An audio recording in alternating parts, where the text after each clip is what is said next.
Bismillahirrahmanirrahim. Assalamualaikum warahmatullahi wabarakatuh. Alhamdulillahirabbil alamin. Wassalatu wassalamul atamanil akmalani ala khairi khalqillahi ajma'in.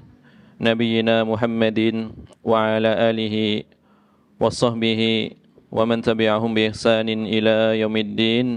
Amma ba'd. Kita lanjutkan pembahasan Bulughul Maram.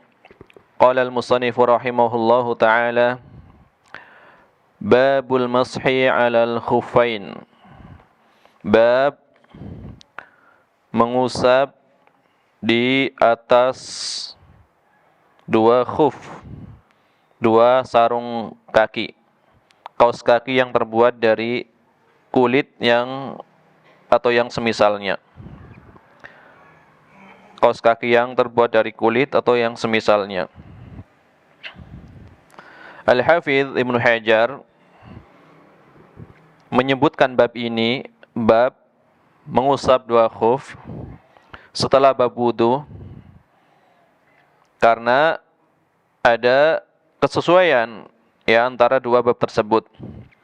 Karena mengusap di atas dua khuf itu berkaitan dengan salah satu anggota di antara anggota wudu, yaitu anggota wudu berupa dua kaki. Karena di antara yang harus dibasuh ketika berwudu adalah dua kaki. Karena masih ada kaitannya dengan anggota wudu yang harus dikenakan air, maka Al-Hafidz membawakan bab ini setelah bab wudu. Yang dimaksud dengan khuf adalah apa yang dipakai di kaki, yang terbuat dari kulit atau yang sejenisnya. Kalau yang dipakai di kaki tetapi terbuat dari kain disebut apa? Kaos kaki, ya kan?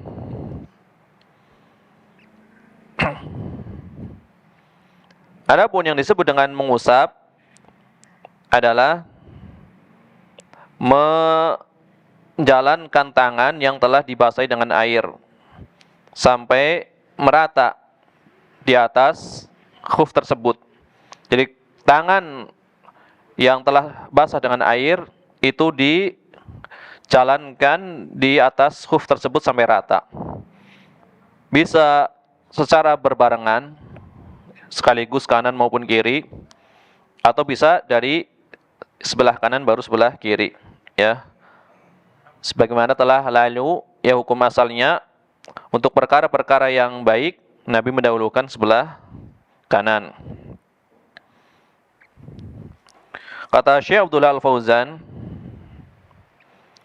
wal mashu 'alal khufain tsabitun fil Qur'an wa sunnah al-mutawatirah an Rasulillah sallallahu alaihi wasallam. Mengusap di atas dua khuf ini dalilnya sabit, telah tetap dari Al-Quran, sunnah yang mutawatir.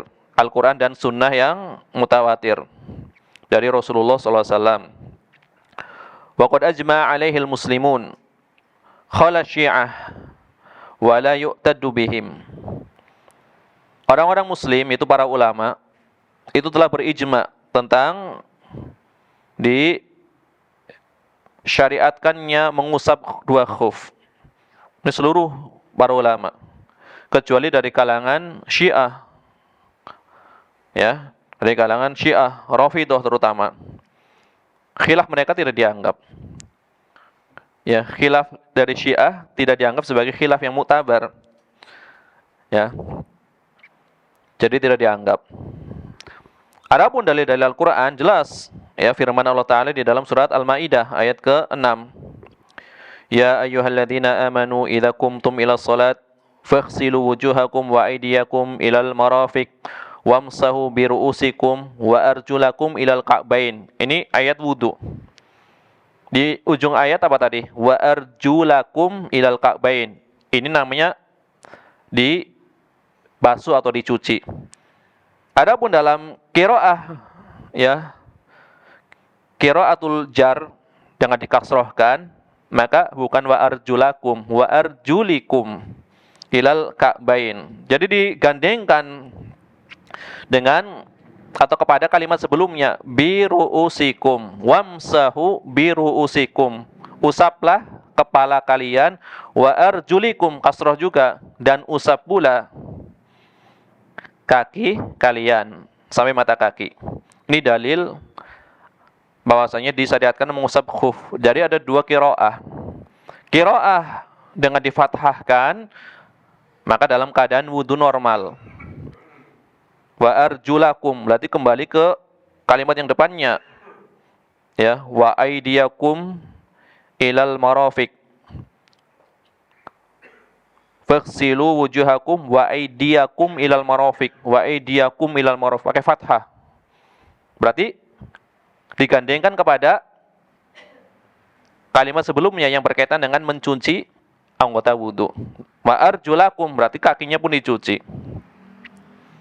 Tapi kalau wa arjulikum berarti bagian kakinya apa? Diusap ketika memakai khuf.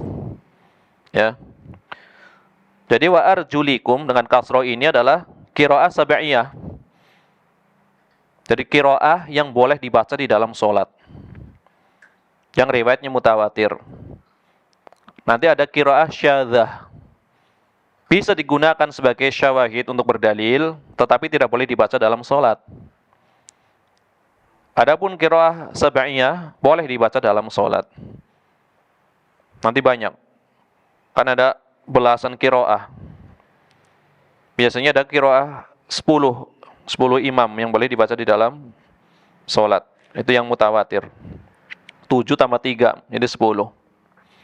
Kalau bacaan kita itu qiraah Hafiz an Asim. Ini qiraah yang dipakai oleh madhab Hambali dan madhab Hanafi. Tapi dipakai di Indonesia.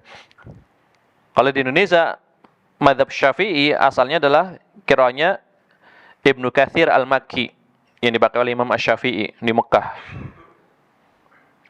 Ada Warash. Ya, ada Hamzah an Khalaf. Bacanya dimiringkan, banyak imalahnya. Misalkan wadduha wal laili idza saji ma wadda'aka rabbuka wa ma qala dan seterusnya. Tehe itu dimiringkan. Ya. Wan najmi idza hawa yang seperti itu. Kalau di qiraah Hafs ini ada yang dimiringkan. Bismillahi majriha, tapi enggak semuanya. Dan ini semuanya boleh dibaca di dalam sholat. Qiraah yang mutawatir, ya, qiraah sab'iyah. Nah, qiraah wa arjulikum ini juga boleh dibaca dalam sholat. Wamsahu bi ru'usikum wa arjulikum boleh dibaca di dalam sholat. Maka dua-duanya boleh dibaca.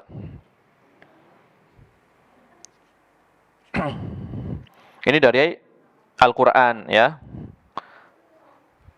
dengan yang mengatofkan tadi kalimat wa arjulakum menjadi wa arjulikum.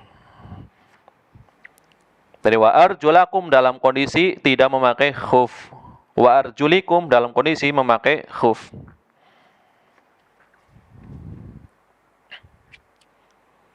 Adapun di dalam sunnah, tentu ya sangat banyak riwayat yang menerangkan bahwasanya Nabi SAW membolehkan para sahabatnya untuk mengusap di atas dua khuf. Baik hadis yang berupa ucapan beliau, qaul ataupun fi'il, ya, atau perbuatan beliau. Baik mengusapnya dalam keadaan hadar, tidak bepergian, ataupun dalam keadaan safar. Dalam keadaan tidak safar maupun safar. Maka dikatakan wa balaghatil ahaditsu fi dzalika haddat tawatur. Hadis-hadis yang menerangkan tentang kebolehan mengusap di atas dua khuf itu telah mencapai derajat mutawatir. Faqad naqala Ibnul Mundhir 'anil Hasan al-Basri annahu qala Ini Imam Ibnul Munzir di dalam kitab Al-Awsat menukil dari Imam Al-Hasan Al-Basri. Annahu qala, Al-Imam Al-Hasan Al-Basri mengatakan, haddatsani sab'una min ashabi Rasulillah sallallahu alaihi wasallam annahu masaha 'alal khuffain. 70 orang dari sahabat Rasulullah SAW telah menceritakan kepadaku bahwasanya Nabi SAW pernah mengusap di atas 2 khuf. Ya, 70 sahabat. Jadi Imam Al-Hasan Al-Basri meriwayatkan dari 70 orang sahabat Nabi yang mereka mengatakan Nabi pernah mengusap di atas 2 khuf. Dari riwayatnya apa nih? Mutawatir, ya. Ini berapa tadi jumlahnya? 70. Wa dzakara Abul Qasim Ibnu Mandah, adapun Imam Abul Qasim Ibnu Mandah di dalam kitab beliau Tazkirah, dalam kitab beliau At-Tazkirah,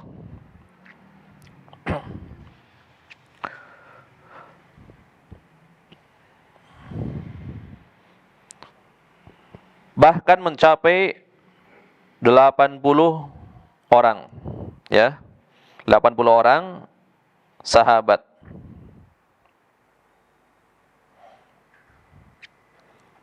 Orang sahabat, lebih banyak lagi. Kalau tadi 70, ini tambah 10 lagi. Ya.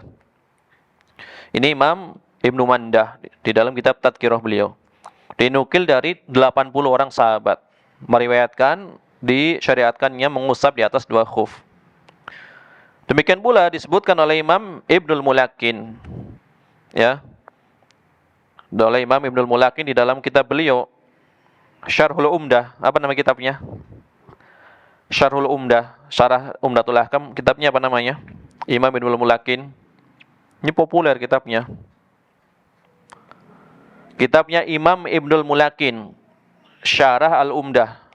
Apa nama kitabnya? Syarah Al-Umdah, Umdatul Ahkam, karya Imam Abdul Ghani Al-Maqdisi. Itu belum pernah ada syarah sepanjang itu. Padahal hadisnya nggak nyampe 500. Nama kitabnya adalah Al-I'lam bi Fawaidi Umdatil Ahkam. Tuh nama kitabnya. Imam Ibnu Mulakin menyebutkan faballaghuhum 80,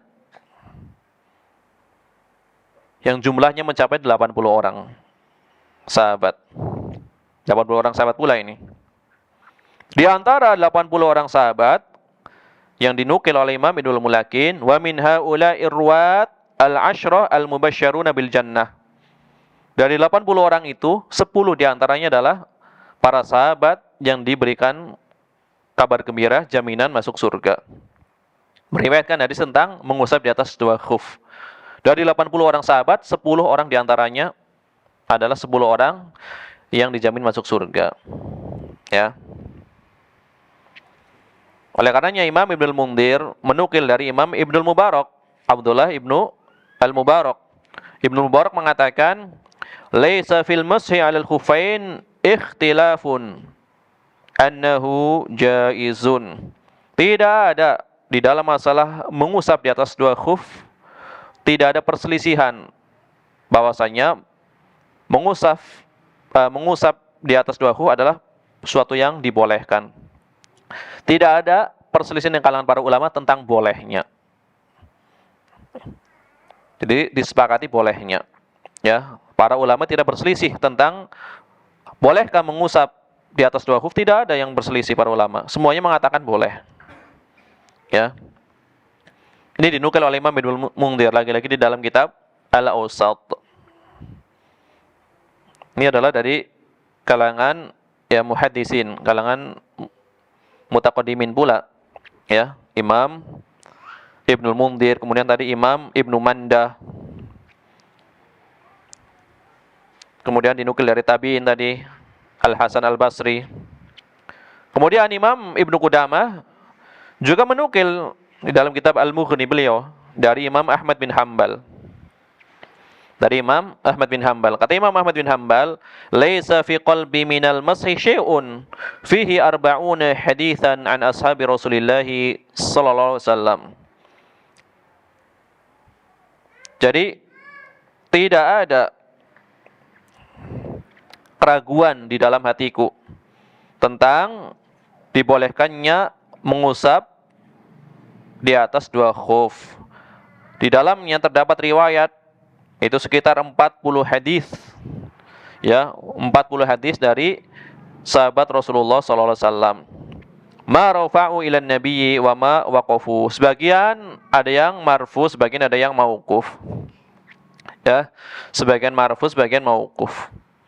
Tidak ada sesuatu di hatiku. Artinya saya mantap kalau mengusap di atas dua khuf itu adalah perkara yang disyariatkan. Ini kata Imam Ahmad bin Hambal. Ada 40 hadis, sebagiannya marfu, sebagiannya mauquf. Kata Imam Ahmad bin Hambal. Dan mengusap di atas dua khuf adalah di antara rukhsah, keringanan yang menunjukkan kesempurnaan agama Islam ini dan menunjukkan kemudahan syariat ini, ya. Syariat ini jauh dari perkara yang menyusahkan, mudah syariat ini. Ketika seseorang memakai khuf, tidak perlu dilepas. Tentu nanti ada beberapa syaratnya yang menjadikan seseorang itu boleh mengusap di atas dua khuf. Ada syaratnya tadi, akan diterangkan insyaallah taala. Karena sesungguhnya manusia itu membutuhkan mengusap di atas dua khuf apabila dalam keadaan berada di musim dingin, ya. Ada musim dingin, musim panas ketika itu. Sekarang juga masih ada. Maksudnya di belahan dunia sana ada musim dingin, ada musim panas. Kalau di kita ya musimnya ya seperti ini, bukan musim dingin dan musim panas. Maksudnya di negara yang memang ada musim dinginnya, maka seseorang tentu membutuhkan rukhsah atau keringanan ketika berada pada musim dingin. Sehingga syariat ya sifatnya adalah mudah, tidak menyusahkan. Atau di negeri-negeri yang memang dingin, bukan hanya musim dingin, memang negeri dingin. Ya, daerah dekat kutub misalkan, memang asalnya dingin, bukan karena musim dinginnya. Maka tentu membutuhkan hal tersebut. Ya. Maka yang perlu diketahui bahwa sebagian ulama ketika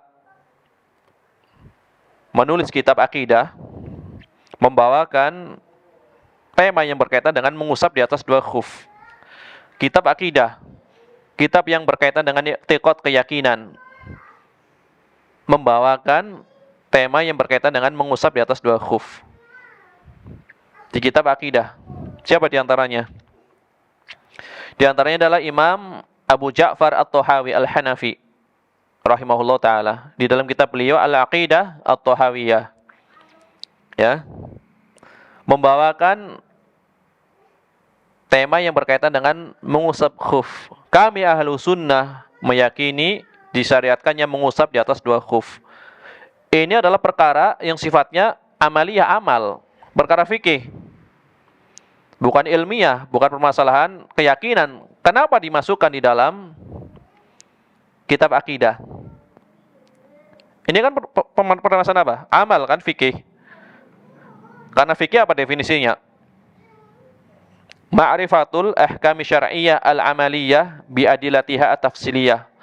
Mengetahui hukum-hukum syar'i yang berkaitan dengan amal, al-amaliyah bi'adilatiha at-tafsiliyah, dengan dalil-dalilnya yang rinci. Itu fikih. Termasuk diantaranya dalam mengusap khuf. Permasalahan fikih. Kenapa dimasukkan di dalam kitab akidah oleh Imam Abu Ja'far At-Tahawi rahimahullah ta'ala? Maka sekurang-kurangnya beliau membawakan pembahasan ini di dalam kitab Aqidah Tahawiyah karena dua perkara. Pertama adalah bayanu mu'taqadi ahli sunnah wal jamaah, menerangkan i'tiqad, keyakinan, ya, bayanu mu'taqad artinya keyakinan ahli sunnah wal jamaah, warrad ala man khalafa fi dzalika min tawaifi ahli bid'ah kasyiah wal khawarij. Pertama, menerangkan keyakinan ahlu sunnah wal jamaah dan sebagai bantahan bagi yang menyelisihinya dari kelompok-kelompok ahli bid'ah seperti syiah dan khawarij. Karena Syiah dan Khawarij adalah kelompok yang mengingkari mengusap dua khuf. Maka kami Ahlussunnah wal Jamaah meyakini dibolehkan mengusap di atas dua khuf. Permasalahan fikih dimasukkan dalam kitab akidah karena ini sebagai pembeda antara Ahlussunnah wal Jamaah dengan beberapa kelompok dari ahli bid'ah, di antara Syiah dan Khawarij. Fasaral mashu syi'aron li ahli sunnah. Maka mengusap khuf ini menjadi syiar di antara syiar-syiar Ahlussunnah wal Jamaah. Wa adamil mashi syi'aron li ghairihi min ahli bidah. Adapun tidak adanya keyakinan bolehnya mengusap khuf, ini adalah syiar selain Ahlussunnah wal Jamaah dari ahli bid'ah. Itu salah satunya. Karena yang menentang mati-matian mengusap khuf adalah Syiah dan Khawarij. Ditentang masalah fikih yang satu ini. Maka untuk membedakan, Ahlussunnah menetapkan bahwasanya kami Ahlussunnah wal Jamaah meyakini dibolehkan mengusap khuf. Jadi dimasukkanlah di dalam kitab akidah. Dimasukkan di dalam kitab akidah. Ya. Ini yang pertama. Yang kedua, kenapa dimasukkan dalam kitab akidah? Bayanun anna ahaditsal mashi balaghat haddat tawatur alladhi la yunkiruhu illa mu'anid mukabir. Menerangkan bahwasanya hadis-hadis tentang mengusap khuf ini telah mencapai derajat mutawatir. Tidak ada yang mengingkarinya kecuali hanya seorang yang pembangkang, penentang, lagi sombong. Itu untuk menerangkan, ya, kita Ahlussunnah wal Jamaah itu berpegang pada riwayat-riwayat yang sahih, apalagi sampai derajat mutawatir. Ini adalah keyakinan Ahlussunnah wal Jamaah. Kalau sampai hadis yang mutawatir ini tidak dipegang, bagaimana dengan hadis yang ahad? Ya kan? Hadis yang mutawatir aja diingkari, bagaimana dengan hadis yang ahad? Makanya kan sebagian kelompok jelas ketika mereka mengingkari adanya azab kubur, mereka beralasan apa? Hadisnya tidak mutawatir, hadis ahad. Walaupun hadis ahad asal sahih kan memberikan faedah ilmu juga. Walaupun sebagian mengatakan memberikan faedah dzon, tetapi dzon di sini masih bisa dipakai. Ya, karena dzon kan 75% ke atas. Ya, bukan syak yang ragu-ragu. Tapi intinya hadis tentang mengusap adalah mutawatir. Tentu layak untuk ditampilkan atau dibawakan di dalam kitab akidah.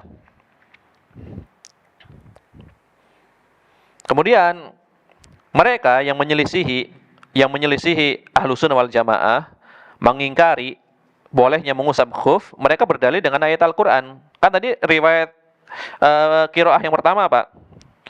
Wa arjulakum ilal ka'bain. Dan kaki kalian sampai ke mata kaki, maksudnya dibasuhkan seperti itu. Di sini ada nas, ya, nassun ala mubasyarati rijlain bil ma'i. Ada nas yang jelas bahwasanya kedua kaki itu harus dikenakan langsung dengan air. Bukan ditutup dengan penutup semisal khuf kemudian diusap, enggak, tapi langsung dikenakan dengan air, yaitu dicuci. Kemudian mereka mengatakan wa hadisul mashi mansukhatun bi ayatil maidah. Hadis-hadis tentang kebolehan mengusap di atas khuf itu mansuh, hapus hukumnya setelah turun surat Al-Maidah. Itu jawabannya. Bagi mereka seperti itu. Jadi betul Nabi SAW menurut mereka tadinya apa? Tadinya membolehkan mengusap di atas dua khuf. Kemudian turun surat Al-Maidah. Qiraahnya adalah tadi wa arjulakum ilal ka'bain. Berarti ayat ini menghapus kebolehan mengusap di atas khuf yang tadinya boleh jadi tidak boleh karena dihapus dengan ayat di dalam surat Al-Maidah ini, kata mereka. Maka jawabannya apa? Wa hadza ghairu sahih. Pernyataan ini tidak benar. Kenapa? Kenapa kita katakan tidak benar? Kan harus ada alasannya. Tadi mereka mengatakan hadisnya telah dihapus, mansuh dengan datangnya turunnya ayat ini, kan gitu. Alasannya apa? Li'annal masah thabitun fi ghuswati Tabuk sanata tis'in. Nah, ini penting. Karena mengusap khuf ini riwayatnya itu datang ketika terjadi perang Tabuk atau setelah selesai perang Tabuk. Tahun di mana terjadi perang Tabuk, tahun ke-9. Sedangkan ayat di dalam surat Al-Maidah ini ya turunnya tahun berapa? Hah? Turun ketika terjadi perang disebut sebagai perang apa? Ada dua penamaan. Pertama disebut sebagai Ghazwatul Muraisi atau yang lain lebih terkenal ya. Ghazwah Bani Al-Mustalik. Perang Bani Mustalik ya. Atau perang Muraisi. Ini terjadi pada tahun 6 Hijriah.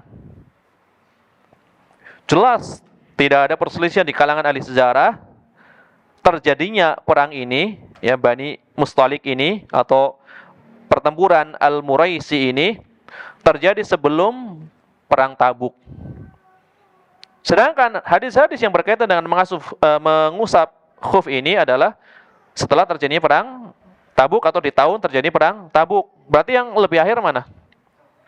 Mengusap khuf. Berarti ayatnya datang sebelumnya. Berarti tidak menghapus syariat mengusap di atas dua khuf ya.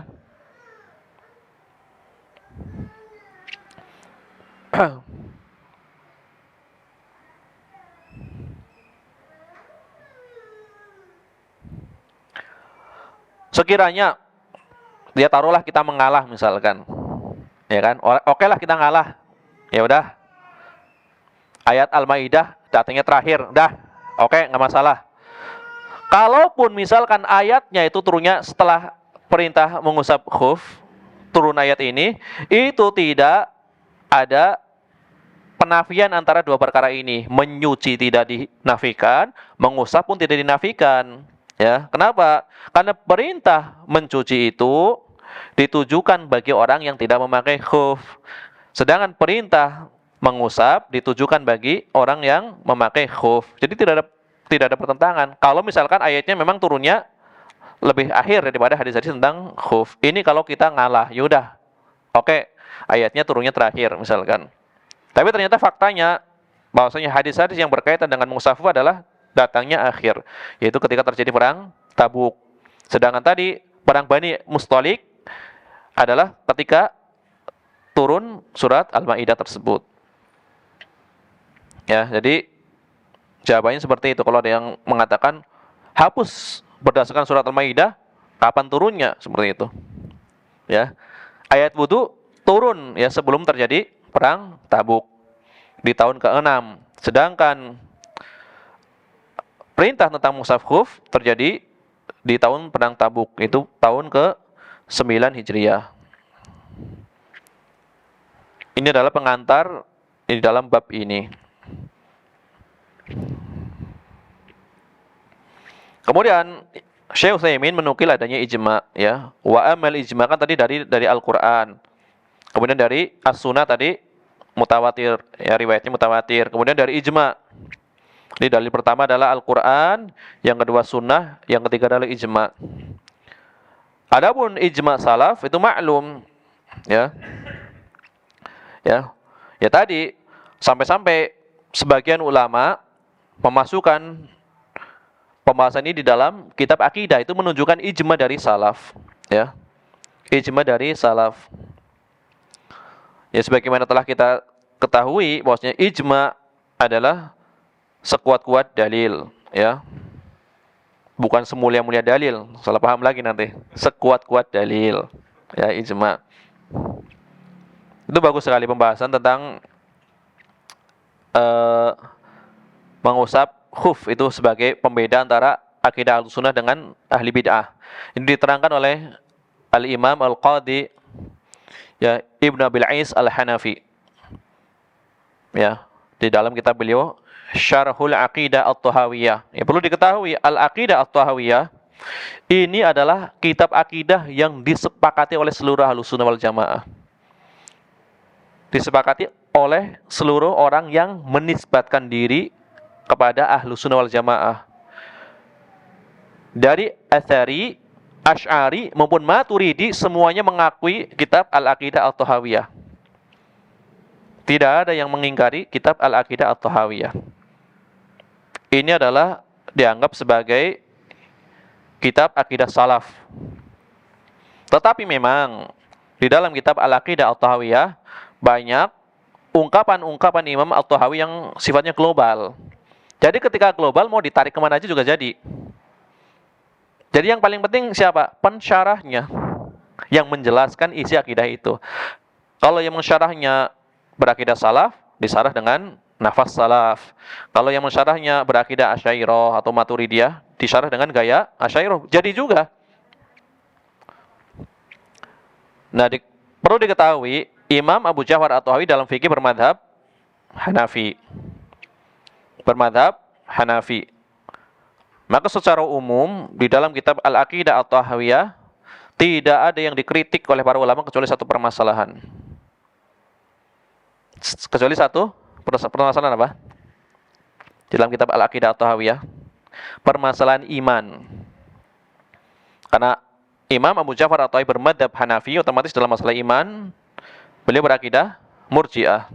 Ya, Murji'atul Fuqaha. Nah, Imam Abu Ja'far At-Tahawi kan mengikuti Imam Abu Hanifah, Murji'atul Fuqaha. Ini satu permasalahan saja masalah. Yang lainnya semuanya sesuai dengan akidah Ahlussunnah wal Jamaah. Kemudian seluruh pensyarah setelah Imam At-Tahawi yang mensyarah kitab Aqidah At-Tahawi seluruhnya Asy'ariyah ataupun Maturidiyah. Ya lebih khusus lagi Maturidiyah karena bermadhab Hanafi. Kalau Asy'ariyah kan Syafi'iyah atau Malikiyah. Seluruhnya bermadhab Asy'ariyah sampai datang Al-Imam Ibnu Abil Ais Al-Hanafi di abad ke-7 Hijriah. Sampai datang Imam Ibnu Abil Ais Al-Hanafi, seorang qadhi, seorang hakim yang nanti disiksa, dipenjara, kemudian ya pokoknya siksaannya luar biasa. Maka ada kitab yang menjelaskan tentang ujian yang dialami oleh Al-Imam Al-Qadhi Ibnu Abil Ais Al-Hanafi, seorang ahli fikih bermadhab Hanafi. Beliau adalah murid dari Imam Ibnu Katsir.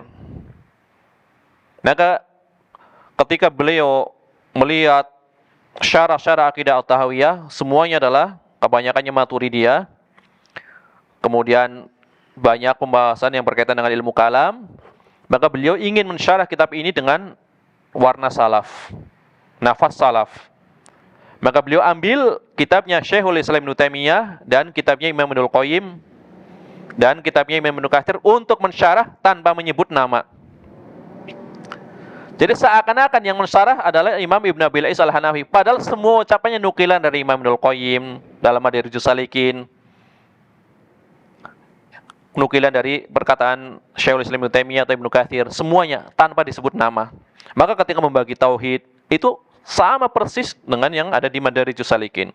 Cuma nggak menyebutkan qala Syekh Ibnul Qayyim, enggak. Langsung menjelaskan maknanya ini, pembagiannya ini. Karena beliau paham Imam Ibnu Taimiyah, Imam Ibnul Qayyim ketika itu dimusuhi oleh para ahli fikih pengikut madhab di zamannya. Pernah disidang berkaitan dengan akidahnya. Ya, gara-gara beliau menulis kitab ya Al-Aqidah Al-Wasitiyah, Al-Aqidah At-Tadmuriyah, Al-Aqidah Al-Hamawiyah.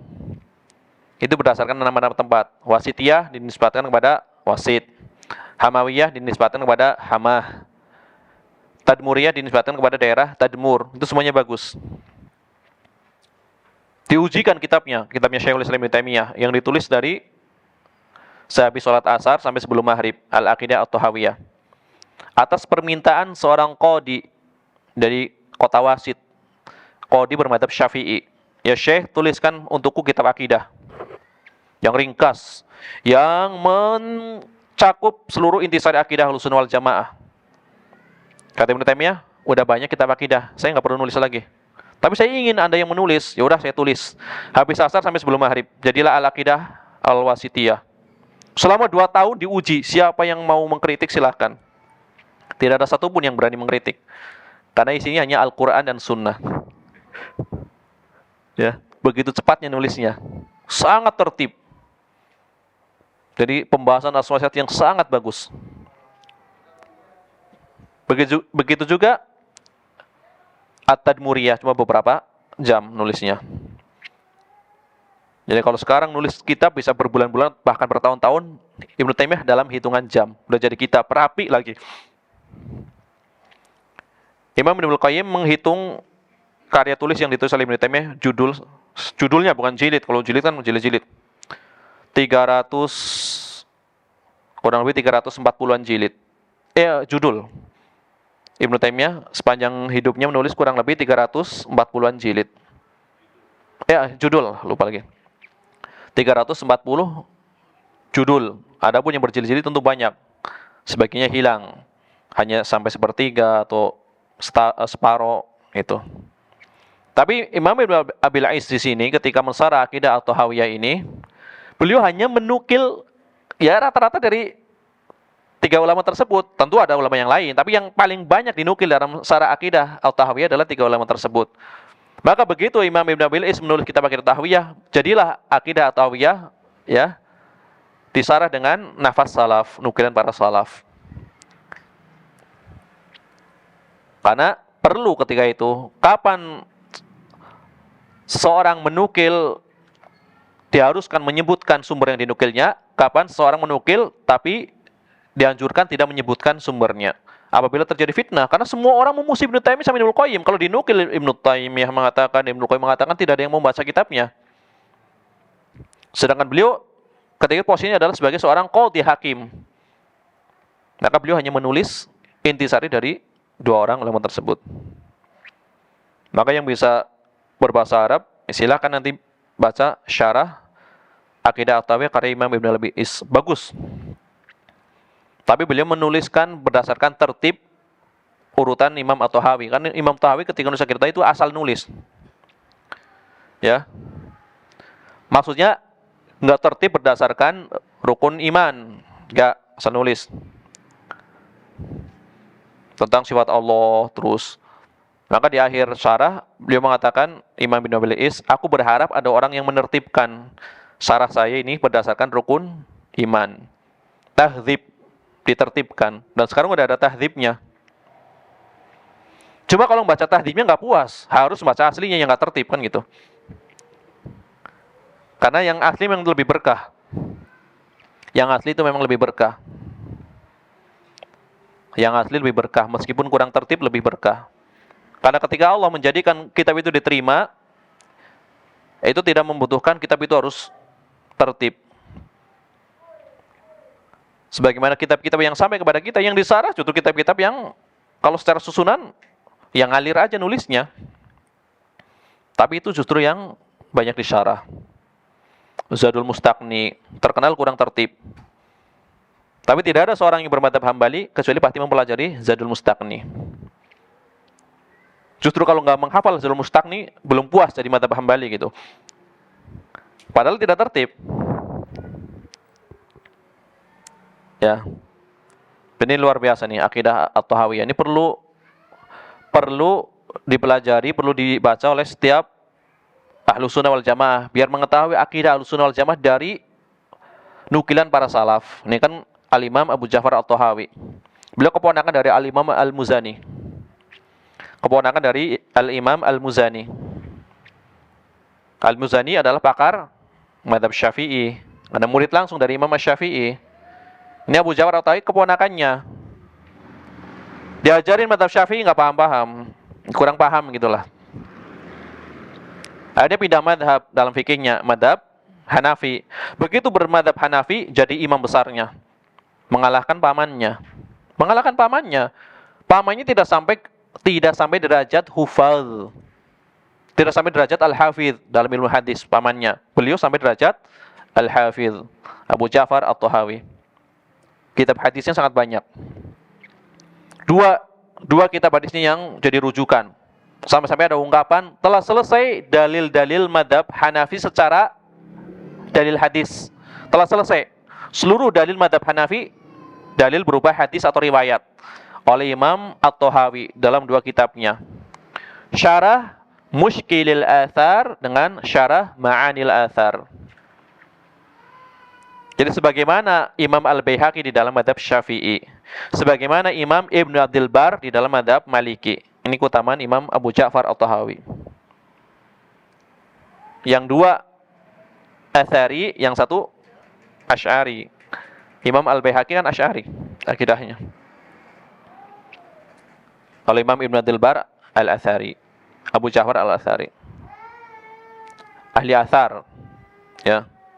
Maka dalil-dalil yang berkaitan dengan hadis itu ada semua di kitabnya Imam Abu Ja'far At-Tahawi. Jadi jangan sampai ada yang mengatakan madhab Hanafi kering dari dalil. Bukan kering dari dalil, terlalu banyak dalilnya dari riwayatnya. Terlalu banyak riwayatnya, ya, terlalu banyak. Ini kitab yang saya sebutkan tadi, ini bukan kitab main-main. Ini kitab yang dihikmat oleh seluruh ulama dunia yang saya sebutkan tadi. Syarah Mushkilil Athar, Syarah Ma'anil Athar. Bahkan Ustaz Abdul Hakim Abdad itu dalam karyanya sering menukil kitab ini. Imam At-Tahawi dalam kitab Mushkil beliau sering dinukil itu, karena memang terkenal. Kalau antum baca Al-Masail, Ustaz Abdul Hakim itu sering menukil pendapat Imam Abu Ja'far At-Tahawi, pakar hadis, ya. Jadi jangan bilang madhab Hanafi nggak paham hadis. Ini musibah yang ngomong seperti itu. Sekarang nggak usah jauh-jauh, sekarang aja, sekarang di India ahli hadisnya rata-rata ada dua madrasah di India. Madrasah hadis ada dua. Yang satu madrasahnya, ya kalau kita katakan ini untuk mempermudah saja, madrasah ahli tarjih lah. Tarjih, fikihnya tarjih itu ahli hadis juga di India. Yang kedua ahli hadis tapi yang bermadhab Hanafi. Dua-duanya berlomba dalam kebaikan tentunya mensyarah Kutubus Sittah. Ahli tarjih misalkan ketika melihat Sunan Abu Dawud, maka ada pensyarahnya, nama kitabnya Aunul Ma'bud. Tapi dari sisi madhab Hanafi juga ditulis Syarah Abu Dawud. Syarah Tirmidzi ada kitab, ya, Tuhfatul Ahwadzi. Dari sisi ahli hadis yang bermadhab Hanafi juga mensyarah Sunan Tirmidzi.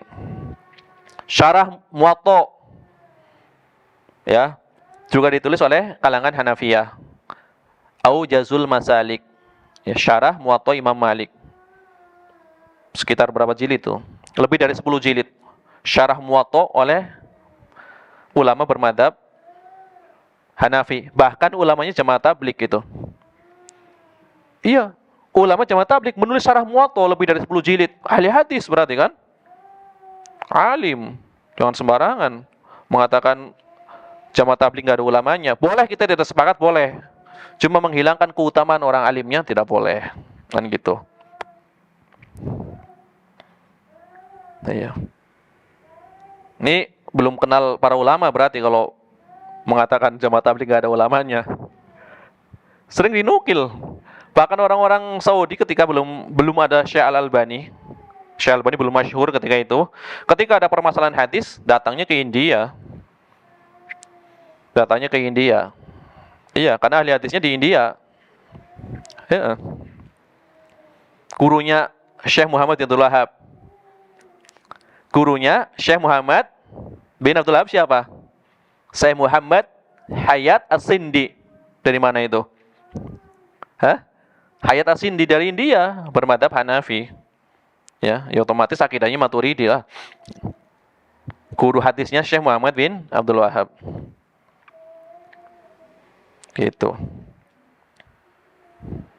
Ya mungkin info-info seperti ini jarang disebutkan di dalam majelis. Makanya antum hadir insya Allah dapat faedah. Ya. Iya. Jadi ketika kita menyebutkan keutamaan, bukan berarti kita harus sepakat. Kita hanya ngomong saja apa adanya gitu lah. Bahwa di India itu banyak sekali ahli hadis sampai zaman ini. Nggak usah jauh-jauh ngomong dulu, sampai zaman ini, sekarang. Itu ahli hadis India sangat banyak. Berkhidmat kepada kutubus sittah. Banyak yang menghafal kutubus sittah. Bahkan pernah saya ketemu di sini, di musola ini, musola Al-Barkah. Ketemu langsung dengan siswa yang teman-temannya itu belajar di India. Ya kan? Kemudian dia mengatakan, teman-teman kami di sono di India banyak yang menghafal kutubus sittah. Dari kalangan Hanafiyah. Dari kalangan Hanafiyah. Syekh Abdul Aziz At-Tarifi, gurunya juga di India. Ya. Bahkan ada kisah lucu gitu kan. Gurunya Syekh Abdul Aziz At-Tarifi itu mengajarkan Sahih Bukhari kepada beliau, tapi sambil ngerokok kan gitu. Mengajarkan Sahih Bukhari, haddatsana fulan. Beliau sendiri yang ngomong. Ya tentunya Syekh Tarifi mengharamkan rokok kan gitu. Syekh Tarifi mengharamkan rokok. Kalau gurunya mungkin menganggap entah makruh, entah mustahab malah kan gitu kan. Soalnya kalau nggak ngerokok mungkin nggak lancar gitu meriwayatkan hadis. Sebagian orang seperti itu. Kalau belum merokok itu nggak fokus itu. Ya, tapi ini kisah beneran karena beliau sendiri yang ngomong. Suatu ketika saya mendapati guru saya, syekh saya ketika mengajarkan Sahih Bukhari sambil ngerokok. Itu di India, ahli hadis tentunya, ijazah luar biasa, tinggi sanadnya. Ya. Sanad riwayatnya tinggi. Itu. Ya. Tapi ini tidak menyuruh untuk diikuti. Kita hanya memberikan contoh. Jadi tidak sederhana itu di dalam menyikapi suatu permasalahan gitu loh. Jadi hindari ucapan-ucapan merendahkan. Mana ada di India ulama? Ini pelecehan. Iya kan?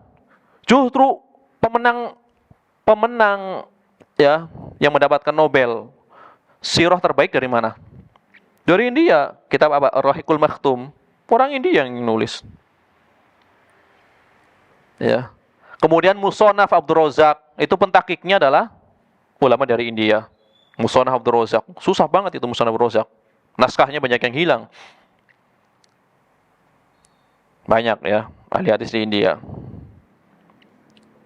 Ya cuma karena mungkin ya sebagian kita memandang karena di India itu kan banyak Hindu gitu kan. Banyak Hindu kemudian lihatnya patung, jadi seakan-akan nggak ada ilmu di sono. Padahal Siddiq Hasan Khan ulama besar di India. Siddiq Hasan Khan ya murid-muridnya Imam Asy-Syaukani kan di India.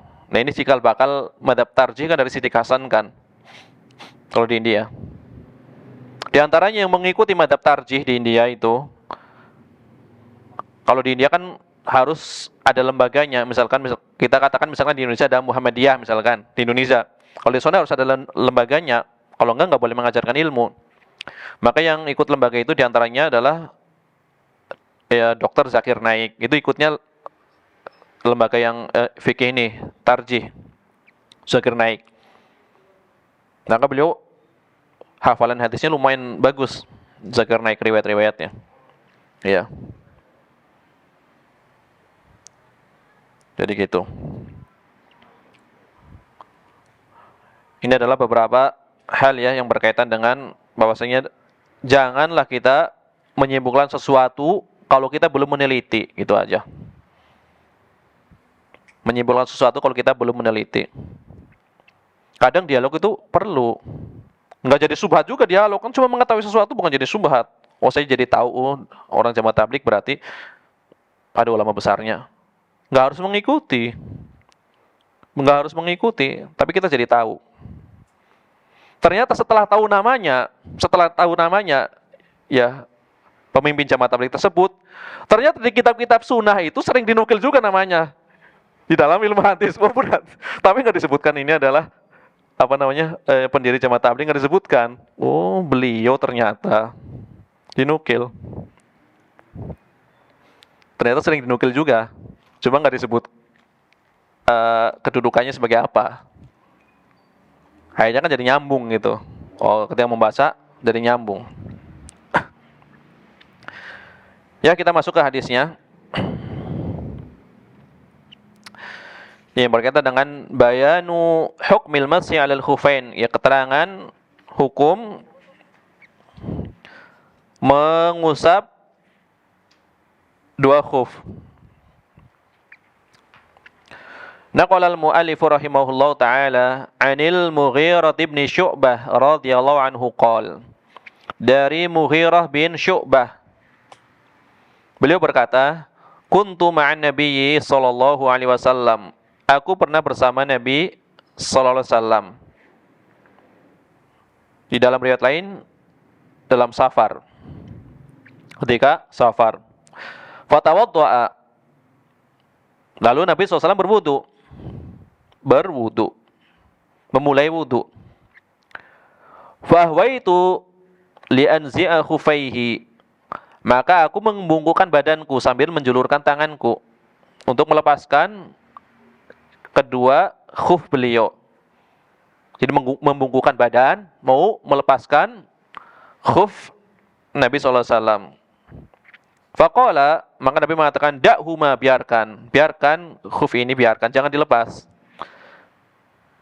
Maka Nabi memberikan alasan kenapa jangan dilepas. Fa inni adkhaltuhuma tahiratain, karena aku memasukkan ya kedua kakiku ini dalam keadaan telah berwudu, telah bersuci. Jadi kakiku ini telah aku masukkan ke dalam kedua khuf ini dalam keadaan telah suci, telah berwudu. Famasaha alaihima, maka Nabi pun mengusap di atas keduanya, kedua khuf tersebut. Muttafaqun alaih. Hadis ini riwayat Bukhari dan Muslim. Ini adalah dalil yang paling sahih yang berkaitan dengan mengusap khuf. Muttafaqun alaih. Adapun hadis ini diriwayatkan oleh Imam Al-Bukhari di dalam kitab Al-Wudu. Kitab wudu bab idza adkhala rijlaihi wa huma tahiratan. Apabila seseorang memasukkan kedua kakinya ke dalam sarung kaki atau khuf dan keduanya dalam keadaan suci. Ini adalah bab yang dibawakan oleh Imam Al-Bukhari. Nah, Imam Al-Bukhari unik. Padahal sering membahas babnya, cuma pengen aja membahas babnya. Terkadang Imam Al-Bukhari ketika membahas suatu bab, babnya lebih umum daripada hadisnya. Ya, atau hadisnya yang lebih umum daripada bab. Jadi kaitannya dengan bab ini seakan-akan jauh. Atau sebaliknya. Misalkan pembahasan tentang melempar jumroh dalam pelaksanaan manasik haji, ya kan? Ini kan berkaitan dengan apa? Ibadah kan, manasik haji seperti itu. Kemudian tiba-tiba ada sahabat yang bertanya, tentang sesuatu. Maka babnya adalah bab bolehnya meminta fatwa ketika sedang melaksanakan manasik haji, di antara melempar jumroh. Ini babnya seperti itu. Padahal nanti isi hadisnya itu bukan hanya pertanyaan, justru bagaimana kaifiyah melemparnya dan seterusnya. Tapi babnya bolehnya seorang meminta fatwa ketika seorang sedang melaksanakan ibadah. Ya, kalau sholat jangan ditanya. Ya. Ini kan lagi sibuk beribadah, ini ditanya. Karena Nabi menjawab, berarti kata Imam Bukhari, ini boleh, berarti seorang bertanya ketika orang lagi sibuk melempar jumroh, boleh ditanya asal dia mau menjawab, kan gitu. Misalkan gitu. Walaupun nanti Nabi memberikan keterangan ya ketika melempar jumroh, ya bagaimana sifat yang digunakan, sifat kerikilnya yang digunakan untuk melempar. Bahkan Imam An-Nawawi dalam Riyadhus Shalihin kan ada suatu pembahasan. Jadi Nabi SAW itu sedang berkhutbah Jumat. Khutbah Jumat. Tiba-tiba ada seorang laki-laki. Ya, ada seorang laki-laki masuk ke masjid. Ya Rasulullah, seorang laki-laki dari jauh ingin bertanya tentang sesuatu. Ya, lagi khutbah. Seorang bertanya. Ya Rasulullah, laki-laki dari jauh datang kemari ingin bertanya. Ingin meminta sesuatu. Ketika khutbah, maka Nabi turun dari mimbar, bawain kursi, mau ngobrol dulu. Ya kan? Dibawaan kursi, setelah ngobrol, maka Nabi melanjutkan khutbahnya tanpa memulai dari awal. Di sini ada fikihnya. Berarti yang dilarang ketika khotib sedang berkhutbah adalah ngobrol dengan teman sebelahnya. Adapun ngobrol dengan khotib berarti boleh. Berarti kalau khotibnya salah, misalkan membawakan hadis palsu, maaf, hadisnya palsu, itu boleh secara fikihnya. Walaupun nanti mungkin dilempar sendal kan gitu. Karena yang dilarang adalah berbicara dengan teman sebelahnya. Berarti mengingatkan khotib yang salah secara fikih boleh. Walaupun mungkin dianggap kurang beradab. Buktinya ini malah jauh-jauh menanya. Nabi malah nyurin bawa kursi dulu. Habis itu setelah selesai ngobrol, lanjutin lagi khutbahnya. Dan kalau kita melihat riwayat itu memang ya unik, seru ya. Makanya disinilah yang menyebabkan Imam Ibnu Mubarak itu betah di rumah, betah membaca kitab. Kenapa engkau sekali betah menyendiri? Saya tidak menyendiri, saya ditemani dengan para sahabat, kan gitu, membaca riwayat maksudnya. Ya, membaca riwayat. Jadi meskipun ya raganya di sini, ini pikirannya entah kemana, kayak menyelusuri riwayat, seakan-akan membayangkan bagaimana Nabi SAW berinteraksi dengan para sahabat. Ini kan sesuatu yang luar biasa, yang hanya bisa dinikmati bagi orang yang bersungguh-sungguh mempelajari sunnah Nabi SAW. Apalagi senantiasa bersolawat. Ya, ketika menyebut Nabi SAW, senantiasa bersolawat. Jadi ada beberapa perkara-perkara yang kalau kita membaca bab-bab Sahih Bukhari itu unik-unik. Oh, ternyata seperti ini, sahabat.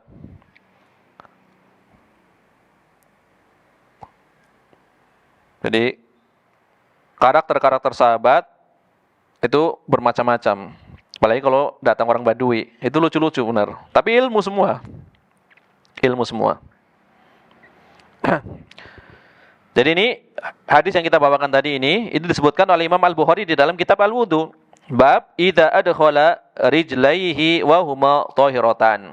Apabila seseorang memasukkan kedua kakinya ya ke dalam sarung kaki atau khuf dalam keadaan keduanya telah suci ya, karena telah berwudu, jadi keduanya suci. Ini riwayat Imam Al-Bukhari. Demikian pula diriwayatkan oleh Imam Muslim.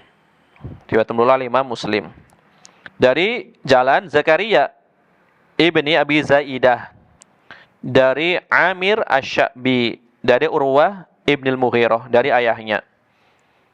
Ayahnya siapa berarti? Ya Al-Mughirah kan, dari Urwah bin Al-Mughirah, dari ayahnya. Ayahnya berarti Al-Mughirah. Ini kalau dalam riwayat seperti itu.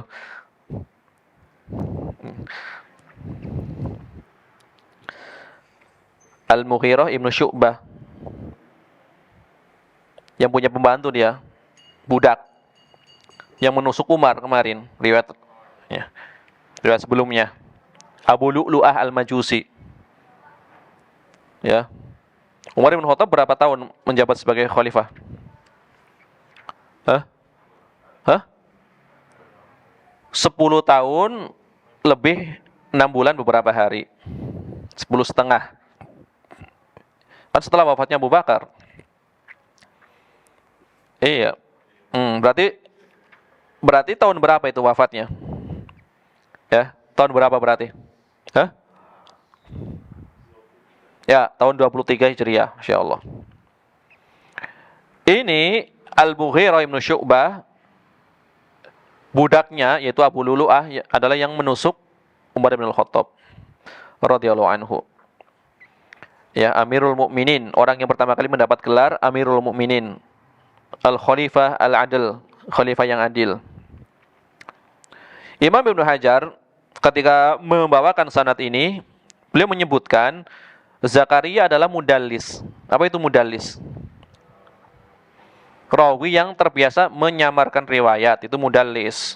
Tapi sekali lagi, mudallis di sini itu tidak mengharuskan rawi itu dhaif. Karena berapa banyak, ada beberapa seorang mudallis, tapi dia dianggap sebagai Amirul Mukminin fil hadis. Contohnya siapa? Sufyan Ats-Tsauri. Amirul Mukminin fil hadis, tapi mudallis. Karena menyamarkan riwayat belum tentu bohong. Hanya riwayatnya disamarkan. Nah, di sini Al-Hafidz menyebutkan wa annahu lam yarwihi min hadits Amir illa bil an'anah. Kan tadi ada perawi yang disebut Amir Asy-Sya'bi. Nah, Zakaria Ibn Abi Zaidah ini tidak meriwayatkan dari Amir Asy-Sya'bi ini kecuali dengan an'anah dari. Nah, seorang mudalis ketika meriwayatkan dari fulan, berarti ini menunjukkan riwayatnya dhaif karena enggak tegas. Dari kan bisa mendengar langsung atau dari orang lain. Riwayatnya enggak tegas. Berbeda dengan sami tu aku mendengar. Berbeda dengan hadasani mengabarkan kepadaku atau hadasana, itu jelas. Ya. Tetapi Imam Abu Awanah dalam musnadnya meriwayatkan 3 jalur dari Zakaria. Ya. Di antaranya Zakaria tadi meriwayatkan dengan sighah jazm. Ungkapan yang tegas, bukan an-ana. Ya. Thana Amir. Nah, ini disingkat, ini singkatan. Thana maksudnya hadatsana. Menyingkat huruf. Ya kan? Ana amba'ana atau akhbarona. Thana hadatsana, thani hadatsani. Jadi kalau membaca hadis nanti ada thana, bukan thana pujian, thana hadatsana maksudnya. Ya. Thana Amir. Telah menceritakan kepada kami Amir. Ini tegas nggak? Tegas, bukan dari kan berarti kan? Maka dikatakan faqad sarraha bitahdits. Ini dengan jelas memberikan pernyataan telah menceritakan kepada kami. Tegas ini kan. Ini diterangkan oleh Imam Al-Baihaqi dalam kitab Al-Khilafiyat. Ya. Maka pernyataan tegas ini menghilangkan ya keraguan yang disebabkan karena sifat tadlis beliau. Ya. Riwayat yang tegas ini menghilangkan keraguan dari seorang rawi yang mudalis ini, keraguan tadlisnya karena tegas, berarti rawinya asal siqah meskipun mudalis, kalau ungkapan yang tegas, maka hilang di sini tadlisnya. Tadlis artinya apa? Penyamaran riwayatnya itu hilang. Itu. Jadi kalau untuk membaca syarah hadis, meskipun terjemahan ngomong tadlis sudah nggak kaget nanti. Oh, tadlis penyamaran. Ya. Minimal pernah dengar gitu. Iya. Thumma kemudian innal masyhur 'inda aktsaril ulama anna riwayat al-mudallis fi sahihain bi lafdzil an'anah hukmuha as-sihah wal ittisal. Ya meskipun ya beliau seorang mudalis, tetapi pernyataan yang masyhur, yang populer dari kebanyakan para ulama, bahwasanya riwayat seorang mudalis apabila dimasukkan di dalam sahihain, dua kitab sahih ini Bukhari Muslim, meskipun dengan lafaz an-ana, itu dihukumi sebagai riwayat yang sahih dan bersambung. Ya. Kalau Imam Al-Bukhari, Imam Al-Muslim meriwayatkan dari seorang yang dituduh sebagai mudallis, meriwayatkan di dalam kitab Sahih Bukhari. Riwayat yang dibawakan di dalam Sahih Bukhari adalah an-ana, padahal ini mudallis. Maka para ulama, kebanyakan ulama mengatakan riwayatnya tetap dihukumi sebagai riwayat yang sahih meskipun dari mudallis. Kenapa? Ya, wa tuhmalu ala thubutis sima lada syaikhain min jihatin ukhra. Dibawa kepada kemungkinan bahwasanya Imam Al-Bukhari atau Imam Muslim ini itu mendengarkan riwayat yang lain dari jalur yang lain, tetapi memang tidak dimasukkan dalam riwayat di dalam kitab dua kitab sahihnya. Tetapi riwayat dari syekh yang dituduh sebagai mudallis ini telah beliau dengar secara tegas. Ya. Ihsanan lidzan bihima, dalam rangka husnudzon kepada kedua pemilik kitab sahih ini, ya. Awli umurin ukhra dzakaruha ulil itu perkara yang lainnya yang menjadikan bahwasanya pokoknya kalau Imam Al-Bukhari dan Muslim meriwayatkan dari syekh yang dianggap mudallis, maka kita hukumi sebagai riwayat yang sahih saja. Pasti beliau punya pertimbangan yang lain, entah dia mendengar riwayat tersebut yang tegas dari jalur yang lain atau pertimbangan yang lainnya. Ini kebanyakan ulama seperti itu. Ini dalam menilai rawi. Adapun Al-Hafidz Ibnu Hajar menyebutkan annal hadis lahu turukun katsirah 'anil Mughirah. Hadis ini ternyata memiliki jalur yang banyak dari Mughirah. Ya. Dinukil oleh Imam Al-Bazzar. Yang besar, Imam Al-Bazzar. Diriwayatkan dari Mughirah hadis tentang mengusap khuf ini sekitar 60 jalur. 60 jalur yang lain. Wa huwa min asyari ahaditsil masih 'alal khufain. Ini adalah semasyhur-masyhur hadis, sepopuler-populer hadis yang berkaitan dengan mengusap dua khuf. Ya. Berarti riwayatnya adalah riwayat yang sahih. Ini dari sisi riwayatnya.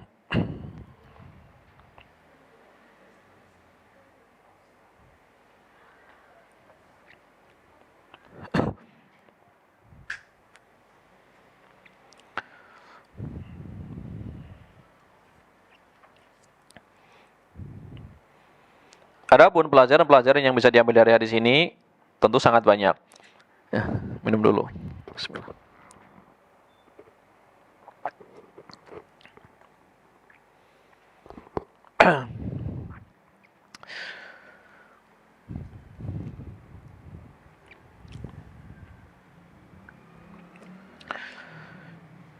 Ini ada beberapa faedah yang dibawakan oleh Syekh Abdullah Al-Fauzan dalam kitab Minhatul Alam. Kata beliau, al-hadits dalilun ala jawazil mas'i 'alal khufain fil wudu'i badalan min ghusli rijlain. Wa dhalika fi safar li hadzal hadits wa fil hadar li hadits Ali radhiyallahu anhu al-ati.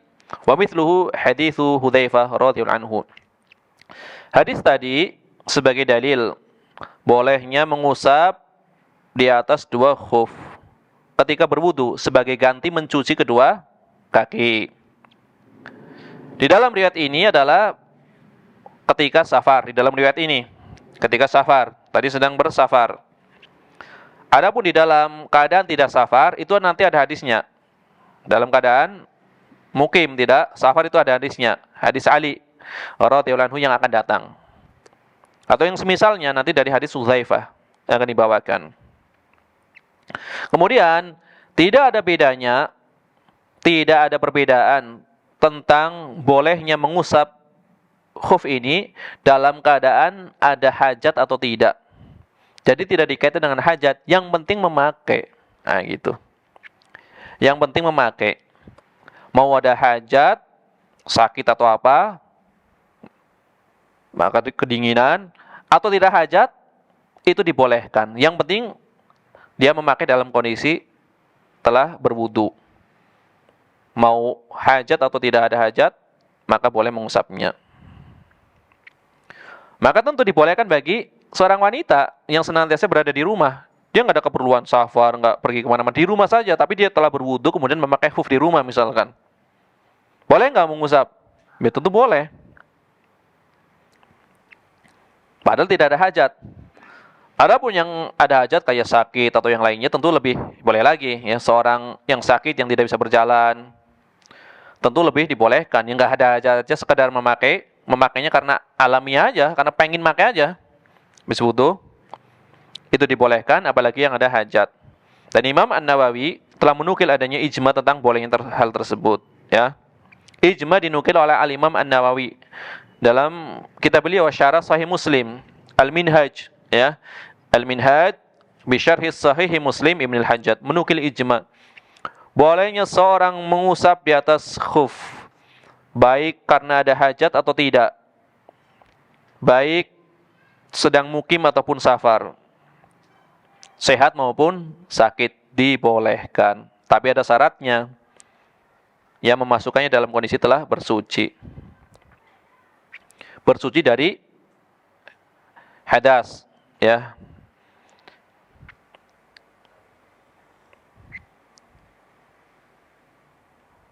Tetapi toharohnya adalah toharoh yang asli, bukan toharoh badal. Tayamum disebut toharoh enggak?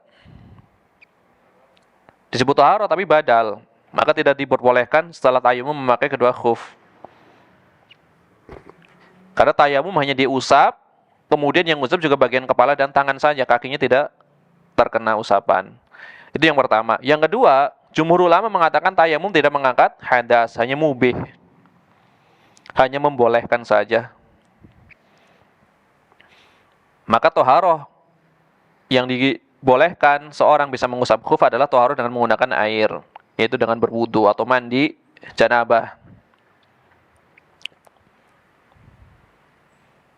Kemudian sebagian ulama mengkiaskan, ya, dikiaskan kepada khuf ini adalah setiap yang menutupi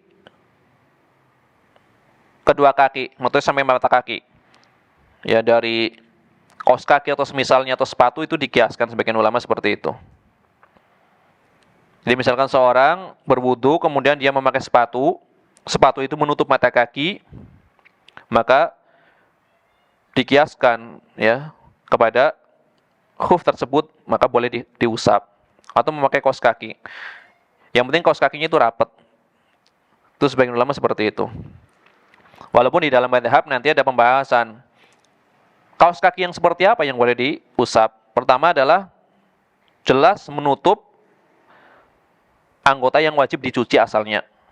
Berarti menutup apa? Mata kaki. Karena berwudu kan sampai menutup mata kaki. Ini harus ketutup.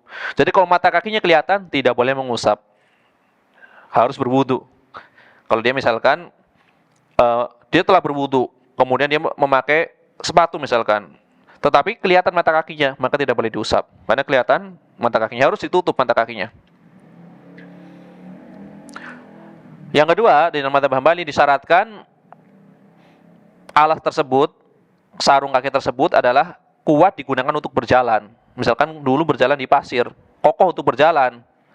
Berarti kalau melihat keadaan kaos kaki sekarang, menurut mazhab Hambali nggak bisa, karena itu nggak akan kokoh kaos kaki buat berjalan, dikerikil apalagi kan. Kalau khuf jelas kokoh, kan seperti itu. Jadi menutup anggota yang wajib dicuci ketika berwudu. Yang kedua, kokoh untuk berjalan. Nah, kemudian yang ketiga ini ada khilaf. Apakah disyaratkan tidak boleh ada lubangnya sedikit pun? Kan gitu.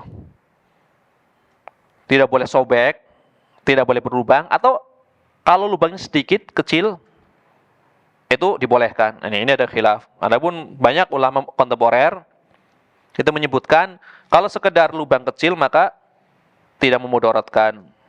Karena umumnya para sahabat itu sepatunya juga enggak, maksudnya enggak, sahabat kan sederhana. Tentu ada sedikit sobek, tentu ada sedikit lubang, itu tidak mengapa. Ini adalah ikhtiar atau pilihan dari Syekh Muhammad bin Shalih Al-Utsaimin. Adapun di dalam mazhab, ya, jumhur ulama, maka tidak boleh ada lubangnya. Adapun Syekhul Islam Ibnu Taimiyah, kemudian ulama-ulama kontemporer memilih boleh. Ini ada pembahasan masalah bolehkah mengusap pada khuf yang ada lubangnya sedikit atau robek sedikit. Itu ada pembahasan. Nanti akan datang insyaallah. Jadi pertama adalah hadis ini sebagai dalil bolehnya mengusap dua khuf, kondisi mukim maupun safar, ada hajat maupun tidak ada hajat, sehat maupun sakit. Ya. Kemudian dikiaskan dengan yang semisal, dengan syarat tadi menutup, ya, sampai bagian yang wajib dicuci ketika berwudu.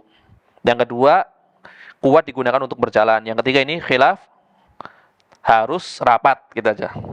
Jadi untuk keluar dari khilaf, ya hendaknya kalau nggak rapat nggak usah lah untuk keluar dari perselisihan, karena banyak ulamanya mengatakan tidak boleh. Walaupun tadi ikhtiarat dari Syekhul Islam Ibnu Taimiyah, kemudian Syekh Utsaimin mengatakan tidak mengapa kalau sedikit saja sobek atau berlubang.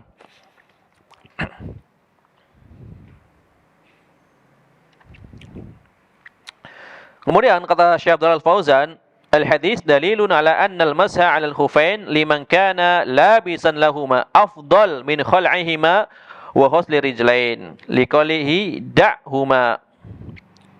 Hadis ini sebagai dalil bahwasanya seorang yang mengusap dua khuf itu bagi yang asalnya memakainya itu lebih utama daripada melepaskannya, daripada mencuci kakinya. Kalau memang sudah terlanjur memakai khuf. Karena Nabi mengatakan dakhuma, biarkan saja, nggak usah dilepas. Aku memakainya dalam kondisi suci. Jadi ketika dia sudah memakai khuf, afdolnya memang nggak usah dilepas. Berdasarkan riwayat ini, karena Nabi mengatakan dakhuma, biarkan saja. Ya. Ini ada beberapa faidah. Kenapa dikatakan lebih afdol daripada mencucinya ketika sudah memakai? Wali'anna al-masha minas sunnah tsabita an Rasulillah SAW wa qad ta'ana fiha tawaifu min ahli bidah. Karena mengusap khuf ini adalah sunnah yang tetap datangnya dari Rasulullah SAW, dan sekelompok para ahli bid'ah ini itu mencela orang yang mengusap di atas khuf. Jadi ada faedah apa? Faedahnya apa di sini? Ahli bid'ah dari Syiah maupun Khawarij itu mencela orang yang mengusap di atas dua khuf.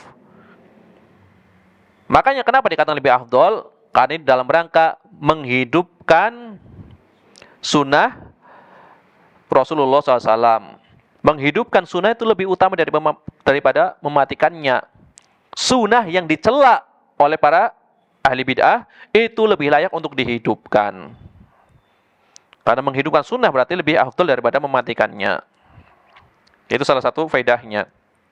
Wa kana ihya'u ma tu'ana fihi al-mukhalifun min sunnah afdal min imatatihi. Maka menghidupkan suatu sunnah yang di dalamnya ada celaan dari ahli bid'ah itu lebih afdal daripada mematikan sunnah, kan gitu. Maka sebagian ulama mengatakan wa man yakhla khufaihi 'inda kulli wudu'in faqad khalafa sunnah wa yasha an yakuna fi'lu hadza tashabbuhan birrafidah. Maka sebagian ulama mengatakan seorang yang melepaskan kedua khufnya setiap berwudu, maka ini menyelisih sunnah dan dikhawatirkan ini menyerupai orang-orang Rafidah. Enggan mengusap di atas dua khuf. Walaupun dia mampu untuk mengusap tapi sengaja dibuka. Ya. Ini kalau dalam keadaan apa? Udah terlanjur memakai khuf, afdolnya diusap. Adapun kalau asalnya tidak memakai khuf, tentu yang afdol adalah dicuci. Asalnya memakai sendal, nggak pakai kaos kaki, apalagi memakai khuf, maka asalnya adalah dicuci, ya. Ketika itu mencuci lebih utama daripada mengusap. Jadi dilihat kondisinya, sudah memakai khuf atau belum. Kalau belum, maka mencuci lebih utama. Kalau sudah, maka mengusap lebih utama. Ya, dalam hal yang pertama adalah menyelisihi orang-orang atau kelompok dari ahli bid'ah. Yang kedua, menghidupkan sunnah Rasulullah SAW. Ini kata para ulama seperti itu. Nah, ini yang tadi yang kita bahas yang berkaitan dengan jenis khufnya. Kemudian Syekh Abdul Al-Fauzan mengatakan al-hadits dalilun anal masa yakunu ala mutlaqil khuf. Hadis ini sebagai dalil yang namanya mengusap khuf itu tuh mutlak, seluruh khuf, tidak dijelaskan bagaimana jenisnya. Kan di sini mutlak, di sini bukan khuf tertentu. Pokoknya disebutkan Nabi mengusap di atas dua khuf. Sifat khufnya nggak diterangkan di hadis ini. Selama dinamakan khuf, maka boleh diusap meskipun ada lubangnya, ya, meskipun ada sobeknya. Ini pendapat yang dipilih oleh Syekh Abdul Al-Fauzan, mengikuti pendapat Syekh Utsaimin dan Syekhul Islam Ibnu Taimiyah. Apakah ada salafnya? Nah, lagi-lagi kan gitu. Pendapat dalam masalah fikih, apakah ada salafnya? Bisa tanggung jawabkan. Nanti jangan sampai hanya dinisbatkan kepada itu kan mutakhirin Syekh Utsaimin, itu kan Ibnu Taimiyah, itu kan pendapatnya ulama Wahabi. Nah, misalkan gitu. Apakah ada salafnya? Kalau lubang sedikit atau sobek sedikit boleh, ternyata ada salafnya. Siapa yang berpendapat seperti itu? Yang berpendapat seluruh khuf mau sobek dikit atau lubang dikit itu dibolehkan untuk diusap. Ini adalah pendapat dari Imam Sufyan Ats-Tsauri, Amirul Mu'minin Hadis. Levelnya sama dengan Sufyan bin Uyainah, dengan Imam Asy-Syafi'i, dengan Laits bin Sa'ad, dan Imam Malik selevel. Mujtahid mutlak semuanya. Kemudian ini adalah pendapat Ishaq Ibnu Rahaweh. Levelnya sama dengan Imam Ahmad bin Hambal dalam masalah ijtihad. Dan ini adalah pendapat Imam Ibnu Mubarak. Levelnya juga sama. Ini mujtahid mutlak semua. Yang punya madhab tersendiri semua di zamannya. Sufyan Ats-Tsauri punya madhab sendiri. Ishaq punya madhab sendiri. Ibnu Mubarak punya madhab sendiri. Wa Ibnu Uyainah dan Imam Sufyan bin Uyainah, guru dari Imam Syafi'i, juga berpendapat boleh. Ya. Ini diterangkan oleh Imam Ibnul Munzir di dalam kitab Al-Awsat. Wahtarahu Ibnul Munzir, dan ini adalah pendapat yang dipilih oleh Imam Ibnul Munzir juga. Jadi Imam Ibnul Munzir dalam hal ini mengikuti madhab sebagian salaf. Padahal beliau dalam fikih pernah dikatakan sebagai Syafi'iyah, walaupun nanti banyak menyelisih Syafi'iyah. Wa Ibnu Taimiyah, dan ini adalah ikhtiar dari Imam Ibnu Taimiyah. Berarti memang pendapat empat madhab secara umum itu tidak dibolehkan mengusap khuf yang berlubang ataupun sobek. Tapi sebagian salaf yang selevel dengan mereka, tadi yang saya bawakan, dan ini ikhtiarat Syekhul Islam Taimiyah adalah membolehkan. Ya tentunya bukan rusak yang parah, sekadar ada lubangnya sedikit, itu dibolehkan. Alasannya karena sunnah yang datang yang berkaitan dengan mengusap khuf ini datang secara mutlak, tidak ada kait atau pengikat jenis khufnya harus seperti ini, tidak diterangkan kan dalam riwayat ini. Karena umumnya khuf tersebut itu secara adat, apalagi di zaman sahabat, itu umumnya tidak lepas dari lubang maupun kesobek ketika itu. Apalagi orang dahulu ketika memakai pakaian ataupun barang kan sampai benar-benar rusak, ya kan? Enggak kayak zaman sekarang masih bagus beli lagi kan gitu. Bahkan beli nggak dipakai. Ini banyak nih, beli sepatu nggak dipakai, misalnya beli baju nggak disimpan doang. Rusaknya bukan karena dipakai, karena disimpan. Kalau para sahabat dipakai sampai benar-benar rusak, memang dimanfaatkan gitu kan. Ya sebagian khuf mereka tentu ada lubangnya sedikit atau ya ada cacatnya sedikit, rusak sedikit. Karena para sahabat dikatakan wa kana katsirun minas sahabah radhiyallahu anhum fuqara'a la yumkinuhum tajdid dzalik. Ya karena umumnya para sahabat kan orang fakir gitu kan, enggak mungkin sering-sering beli khuf. Jadi khuf yang lama dipakai sampai usang. Tentu memungkinkan adanya sobek sedikit, memungkinkan adanya lubang sedikit. Maka syariat di sini memutlakan, tidak menjelaskan khufnya yang seperti apa. Khuf dikatakan khuf secara adat, maka dibolehkan untuk diusap. Ya, ini adalah yang dipilih oleh beberapa ulama salaf dan kebanyakan ulama kontemporer. Kemudian ada nukilan waqala Abdul Razzaq As-San'ani, ini gurunya Imam Ahmad bin Hambal. Sami'tu Ats-Tsauri yaqul, aku pernah mendengar Ats-Tsauri, yaitu Sufyan Ats-Tsauri. Imsah 'alaiha ma ta'allaqta bihi. Ya. Enggak. Imsah 'alaiha ma ta'allaqat bihi rijluka. Wa hal kanat khiffaful muhajirin wal ansar illa mukharraqah, musyaqqaqah, muraqqa'ah. Kata Sufyan Ats-Tsauri, perkataannya didengar oleh Abdul Razzaq, usaplah ya khuf tersebut selama khuf tersebut masih melekat pada kakimu, ya. Karena khufnya para muhajirin dan ansor ketika itu, tidaklah mereka memakai khuf kecuali ada lubangnya, kecuali ada sobekannya. Dan khufnya juga nggak tebal-tebal amat gitu. Jadi khufnya sangat sederhana. Jadi selama khufnya itu masih melekat, menempel pada kakimu, ya silakan diusap saja. Tidak mengapa, meskipun ada sobek-sobek atau lubang sedikit. Karena para sahabat khufnya juga seperti itu. Bukan khuf yang mewah. Ya kurang lebih seperti itu.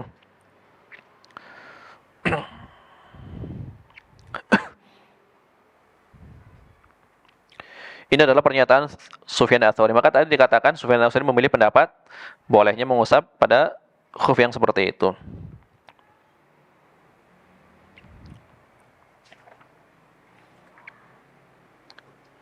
Ya, masih ada beberapa pelajaran, tapi kita insya Allah lanjutkan pada pertemuan yang akan datang, yang berkaitan dengan sedikit ini fikih khilaf yang berkaitan dengan hadis ini. Ini waktunya nggak cukup kalau dilanjutkan. Ya, kita cukupkan sampai beberapa pelajaran ini dulu. Insya Allah kita akan lanjutkan pada pertemuan yang akan datang. Ya, kita tutup dengan zikir kafaratul majlis. Subhanakallahumma wa bihamdika asyhadu an la ilaha illa anta astaghfiruka wa atubu ilaik. Wa sallallahu wasallam ala nabiyina Muhammad wa ala alihi wa sahbihi ajmain. Walhamdulillahirabbil alamin. Wassalamualaikum warahmatullahi wabarakatuh.